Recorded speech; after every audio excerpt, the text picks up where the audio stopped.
जय हिंद। दोस्तों, यूपीएससी ने अपने वेबसाइट पे नेक्स्ट ईयर का अपना एग्जामिनेशन कैलेंडर जारी कर दिया है। अब हमें नेक्स्ट ईयर का जो सिविल सर्विसेज एग्जाम है उसकी डेट्स क्लियर हो गई हैं। अब जैसे ही कैलेंडर जारी होता है, आपको डेट्स पता चलती हैं, तो खास करके वो स्टूडेंट्स जिनका नेक्स्ट ईयर फर्स्ट अटेम्प्ट होने वाला है, उनके अंदर कहीं ना कहीं एक एक्साइटमेंट की और साथ ही नर्वसनेस की फीलिंग आती है। एक तो डेट्स डिस्कस करते हैं कि नेक्स्ट ईयर क्या डेट्स हैं एग्जाम की। साथ ही अगर आप एक फ्रेशर हो नेक्स्ट ईयर, तो कई बार आपको ये क्लैरिटी नहीं होती है कि अभी मैं कॉलेज के फाइनल ईयर में हूं, मैं एलिजिबल हूंगा या नहीं हूंगा, प्लस मेरी एज इतनी है, क्या मैं अपना एज क्राइटेरिया फुलफिल कर रहा हूं या नहीं। उसको एक बार डिस्कस करते हैं आज के सेशन में। देखो, सबसे पहले अगर हम डेट्स की बात करें तो प्रीलिम्स एग्जाम नेक्स्ट ईयर आपका होगा 26 मई को, मतलब मई का जो लास्ट संडे है उसको।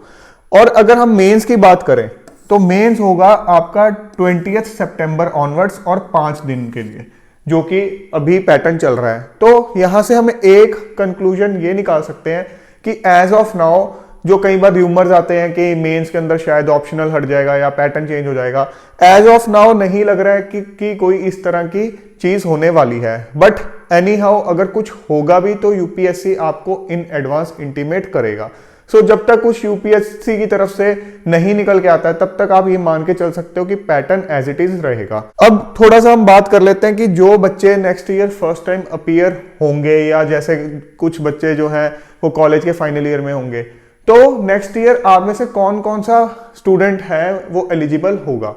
देखो, अगर आप 22 अगस्त 1992 से पहले आपका डेट ऑफ बर्थ नहीं है और 1 अगस्त 2003 के बाद का नहीं है, ये दोनों डेट्स इंक्लूडेड है। अगर आप इन दोनों डेट्स को बॉर्न हुए हो तो आप एलिजिबल हो। अगर आप इस विंडो में फॉल करते हो तो आप एलिजिबल होगे 2024 के एग्जामिनेशन के लिए। तो आप खुद से एक बार कैलकुलेट कर सकते हो, क्योंकि 1 अगस्त जो होती है वो एक डिसाइडिंग डेट होती है नोटिफिकेशन के हिसाब से, अभी तक जो नोटिफिकेशन आती हैं उसके हिसाब से।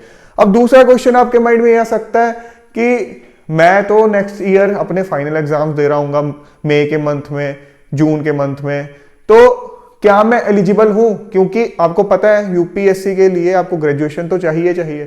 देखो, ऐसे केस में यूपीएससी अपनी नोटिफिकेशन में क्लियरली लिखता है कि मान लो आप जब प्रीलिम्स का एग्जाम दे रहे हो 2024 के अंदर, और उसी महीने में, मई के महीने में, जून के महीने में आप अपने फाइनल एग्जाम्स भी लिख रहे हो लास्ट सेमेस्टर के, तो आप प्रीलिम्स अटेम्प्ट कर सकते हो। बट एक कंडीशन ये होती है कि जब मेंस के लिए फॉर्म भरा जाएगा, मतलब जब आपका प्रीलिम्स का रिजल्ट आ जाएगा, उसके बाद यूपीएससी आपसे एक डिटेल्ड एप्लीकेशन फॉर्म 1 भरवाता है, तो उस टाइम पे आपका रिजल्ट आपके हाथ में होना चाहिए कि आप पास हो चुके हो, तब आपको बताना होगा। प्रीलिम्स आप विदाउट पासिंग दे सकते हो, बट मेंस का फॉर्म भरने से पहले आपका रिजल्ट आपके हाथ में होना चाहिए। अब आपके दिमाग में एक क्वेश्चन आएगा, रिजल्ट कब तक आता है, कब तक मेरे हाथ में अपना एक पासिंग रिजल्ट होना चाहिए। उसको देखने के लिए आप एग्जांपल के तौर पे देख सकते हो कि जो 2022 का एग्जाम था, मतलब लास्ट ईयर का प्रीलिम्स का एग्जाम जो था, वो हुआ था आपका 5 जून को, और उसका जो रिजल्ट आया था तकरीबन 17 दिन के बाद आया था 22 जून को। और उसके बाद यूपीएससी ने एक नोटिस जारी किया था और कहा था कि अब से डिटेल्ड एप्लीकेशन फॉर्म मेंस के एग्जाम के लिए आपको फिल करने हैं। 6 जुलाई से लेके आपका 15 जुलाई तक की डेट दी थी। तो आप कह सकते हो कि जब आपका प्रीलिम्स का एग्जाम हुआ, उसके लगभग 1 महीने के बाद एक आपको 10 दिन की विंडो दी जाती है मेंस का फॉर्म फिल करने के लिए।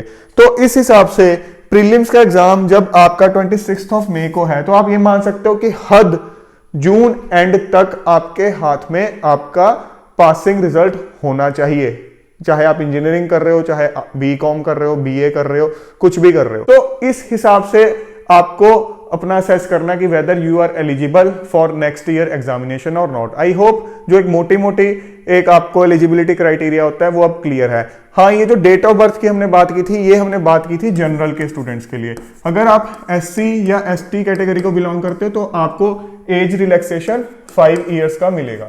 तो उस हिसाब से आप इवेल्युएट कर सकते हो। मतलब यहाँ पे जो एज लिमिट है 21 से 32 साल, तो उस केस के अंदर आपकी 37 साल तक हो सकती है। और अगर आप ओबीसी कैटेगरी के लिए एलिजिबल हो तो उस केस में आपको 3 इयर्स का एज रिलैक्सेशन मिलेगा, मतलब आप 35 की एज तक दे सकते हो। तो फ्रेंड्स, आई होप अब आपको अपने रिगार्डिंग बिल्कुल क्लैरिटी हो गई है कि मैं नेक्स्ट ईयर का एग्जाम दे सकता हूं या नहीं दे सकता हूं। सेशन के एंड में एक बहुत इंपॉर्टेंट चीज, इस चैनल पे बहुत जल्द एक काफी बड़ी अनाउंसमेंट होने वाली है जो कि आप सभी के लिए बहुत ज्यादा हेल्पफुल रहेगी।